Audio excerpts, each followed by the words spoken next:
I'm speaking tonight from behind the Resolute desk in the Oval Office. In this sacred space, I'm surrounded by portraits of extraordinary American presidents.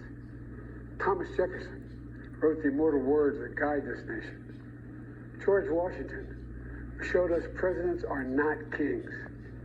Abraham Lincoln, who implored us to reject malice.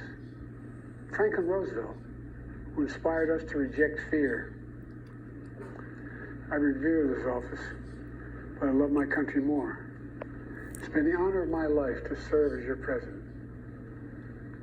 But in the defense of democracy, which is at stake, I think it's more important than any title. I draw strength and I find joy in working for the American people.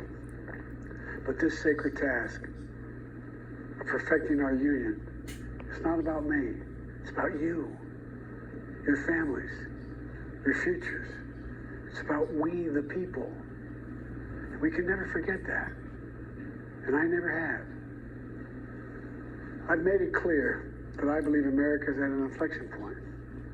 One of those rare moments in history when the decisions we make now will determine our fate of our nation and the world for decades to come. America's going to have to choose between moving forward or backward, between hope and hate, between unity and division. We have to decide, do we still believe in honesty, decency, respect, freedom, justice, and democracy? In this moment, we can see those we disagree with not as enemies, but as fellow Americans. Can we do that? Does character in public life still matter? I believe I know the answer to these questions because I know you, the American people. And I know this, we are a great nation because we are good people. When you elected me to this office, I promised to always level with you, to tell you the truth. And the truth, the sacred cause of this country is larger than any one of us. And those of us who cherish that cause, cherish it so much, the cause of American democracy itself, must unite to protect it. You know, in recent weeks, it's become clear to me that I need to unite my party in this critical endeavor. I believe my record as president, my leadership in the world, my vision for America's future, all merited a second term. But nothing can come in the way of saving our democracy. That includes personal ambition. So I've decided the best way forward is to pass the torch to a new generation. That's the best way to unite our nation. You know, there is a time and a place for long years of experience in public life. There's also a time and a place for new voices, fresh voices, yes, younger voices.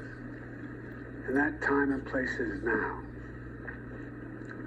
Over the next 6 months, I'll be focused on doing my job as president. That means I'll continue to lower costs for hardworking families, grow our economy. I'll keep defending our personal freedoms and our civil rights, from the right to vote to the right to choose. I'll keep calling out hate and extremism, make it clear there is no place in America for political violence or any violence ever, period.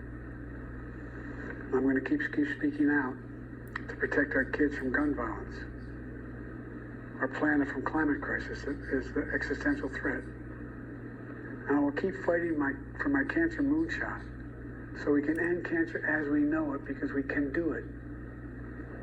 I'm going to call for Supreme Court reform because this is critical to our democracy, Supreme Court reform. You know, I will keep working to ensure America remains strong and secure and the leader of the free world.